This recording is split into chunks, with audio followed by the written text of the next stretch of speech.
నమస్కారం అండి సాధుకులారా.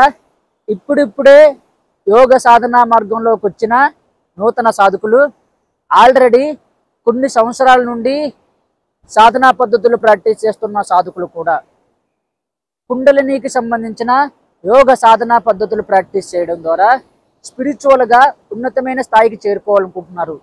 తద్వారా ఈ యొక్క కుండలిని సాధనని ప్రాక్టీస్ చేయడం, అలాగే శక్తిపాత దీక్షలు కూడా తీసుకోవడం జరుగుతుంది. అయితే వీరు ఈ యొక్క కుండలిని సాధనలు ప్రాక్టీస్ చేయడం ద్వారా అనేక రకాల సమస్యల్ని ఎదుర్కొంటున్నారండి. ముఖ్యంగా వీరికి వచ్చే సమస్యలు ఏంటంటే బాడీ బాగా పెయిన్ఫుల్గా ఉండడం, అలాగే ధ్యానంలో కూర్చునేటప్పుడు ఎన్నిపోస పెట్టేస్తున్నట్లుగా అనిపించడం, అలాగే శరీరం నీరసంగా అనిపించడం, భయం ఆందోళన వీరికి ఏర్పడడం, అలాగే రకరకాల ఎమోషన్స్తో వీరు ప్రాబ్లమ్స్ ఎదుర్కొంటున్నారు. ఒకసారి కోపంగా ఉంటారు, మరోసారి భయంగా ఉంటారు, మరొకసారి ఆనందంగా ఉంటారు. ఇలా రకరకాల ఎమోషన్స్ అనేవి వీరిలో నుండి బయటికి రావడం జరుగుతుంది. అలాగే వీరు సాధన చేస్తున్నప్పుడు వీరి శరీరంలో విపరీతమైన ఎనర్జీ ఫ్లక్చువేషన్ అనేది మూవ్ అవుతూ ఉంటుంది. ఆ యొక్క ఎనర్జీ వల్ల వీరు ఏదైతే వర్క్ చేస్తున్నారో ఆ యొక్క వర్క్ని సరిగ్గా చేయలేకపోతున్నారు. రకరకాల ఆలోచనలతో వీరు స్థిరత్వాన్ని కోల్పోతున్నారు. అటు శారీరకంగా, మానసికంగా, భావోద్వేగ ప్రకారంగా, శక్తి ప్రకారంగా అనేక రకాల సమస్యల్ని వీరు ఈ యొక్క కుండలిని సాధనలు ప్రాక్టీస్ చేయడం వల్ల ఎదుర్కోవడం జరుగుతుంది. అయితే కుండలిని సాధనలు ప్రాక్టీస్ చేస్తే ఎన్ని రకాల దుష్ఫలితాలు ఎదుర్కోవడం ఏంటి, అసలు దీనికి గల కారణం ఏంటి, ఈ యొక్క సాధన ప్రాక్టీస్ చేసేటప్పుడు మనం ఏ విధంగా సంసిద్ధం అవ్వాలి అనే విషయాలు ఈరోజు వీడియోలో మనం తెలుసుకోబోతున్నాం. చూడండి సాధకులారా, ఇప్పుడిప్పుడే సాధన చేస్తున్న నూతన సాధకులైనా, ఆల్రెడీ కొన్ని సంవత్సరాల నుండి సాధన చేస్తున్న సాధకులైనా సరే, మీరు కుండలిని సాధన ప్రాక్టీస్ చేసేటప్పుడు ముఖ్యంగా 3 విషయాలు గుర్తుపెట్టుకోవాలి. మీరు ఈ సాధన చేసే ముందు శారీరకంగా, మానసికంగా, శక్తి ప్రకారంగా మిమ్మల్ని మీరు శక్తివంతం చేసుకోవాలి. ఈ యొక్క 3 స్థితిలో కూడా సమతుల్యంగా ఉండే విధంగా మీరు చూసుకున్న తర్వాతే ఈ యొక్క కుండలిని సాధనలు ప్రాక్టీస్ చేయాలి. అలా కాకుండా మీరు ఈ యొక్క కుండలిని సాధనలు ప్రాక్టీస్ చేసినట్లయితే అనేక రకాల ఇబ్బందులను ఎదుర్కోవడం జరుగుతుంది.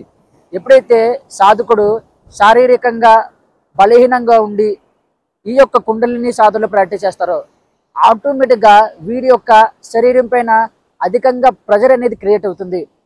తద్వారా వీరి యొక్క శరీరం నెమ్మదిగా కుంచుకోవడం జరుగుతుంది. వీరు ఇంతకు ముందు సాధన చేయకముందు చాలా కాంతివంతంగా ఉండొచ్చు. ఈ సాధన చేసిన తర్వాత వీరి యొక్క శరీరం అనేది చాలా వీక్గా కనిపిస్తుంది. ముఖంలో తేజస్సుని వీరు కోల్పోవడం జరుగుతుంది. అలాగే ఏ పని చేస్తున్నా సరే దానిపైన సరిగ్గా దృష్టిని వీరు కేంద్రీకృతం చేయలేరు. అలాగే మనసులో రకరకాల ఆలోచనలు తిరుగుతూ భావోద్వేగ ప్రకారంగా వీరు ఎమోషన్కి గురవ్వడం జరుగుతుంది. కాబట్టి మొదటగా వీరి యొక్క శరీరాన్ని సంసిద్ధం చేసుకోవాలి.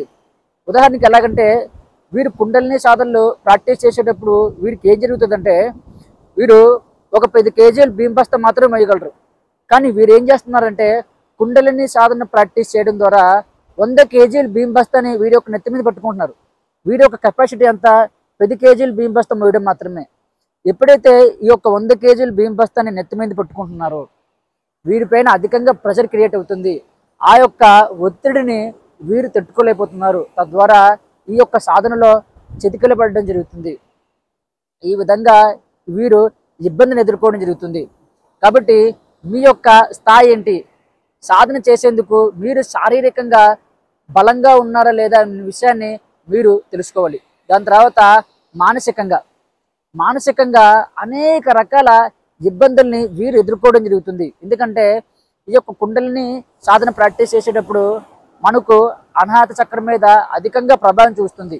ఎప్పుడైతే అనాహత చక్రం మీద మనకు ప్రభావం చూపిస్తుందో అప్పుడు ఆటోమేటిక్గా మనలో నుంచి భావోద్వేగాలు అనేవి విపరీతంగా బయటికి రావడం జరుగుతుంది. ఒకసారి మీరు కోపంగా ఉంటారు, ఒకసారి బాధగా ఉంటారు, ఇంకోసారి మీరు ఆనందంగా ఉంటారు, ఇంకోసారి అసూయతో ఉంటారు. ఇలా రకరకాల విషయాలు మీ పైన ఒత్తిడిని క్రియేట్ చేస్తాయి. దానికి గల కారణం ఏంటంటే మీరు యొక్క కుండలిని సాధనలు ప్రాక్టీస్ చేసేటప్పుడు మీ యొక్క గత జన్మకు సంబంధించిన కర్మ ప్రభావం అనేది మీపైన వేగవంతంగా ప్రభావం చూపిస్తుంది. అంటే కుండలిని సాధన మీ యొక్క కర్మని తొందరగా దగ్ధం చేసేందుకు ప్రయత్నిస్తుంది అన్నమాట. తద్వారా ఆ కర్మ దగ్ధం అవుతున్నప్పుడు మీలో నుంచి అనేక రకాల ఎమోషన్స్ అనేవి మీపైన దాడి చేయడం జరుగుతుంది. తద్వారా మీరు ఇబ్బందిని ఎదుర్కోవడం జరుగుతుంది.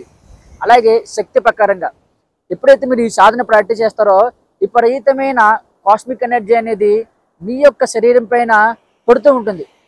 పడేటప్పుడు ఆ శక్తిని తట్టుకోగలిగే స్థితిలో మీ యొక్క శరీరం లేదు. ఇందువల్ల లేదు, శారీరకంగా మానసికంగా మీరు ఇంకా ఈ యొక్క సాధన చేసేందుకు ఆ యొక్క శక్తిని తట్టుకునేందుకు సిద్ధంగా లేరు. అందువల్ల ఆ యొక్క శక్తి యొక్క ప్రభావం మీ పైన అధికంగా చూపిస్తుంది. ఉదాహరణకి మనం 5వ క్లాస్ చదువుతున్న విద్యార్థిని తీసుకుని వెళ్ళి ఇంటర్మీడియట్ క్లాస్లో జాయిన్ చేస్తే ఆ యొక్క కుర్రవాడి పరిస్థితి ఎలా ఉంటుందండి? అదేవిధంగా ఈ యొక్క సాధనలు ప్రాక్టీస్ చేసేటప్పుడు కూడా మీ యొక్క స్థితి అనేది అదే విధంగా ఉంటుంది.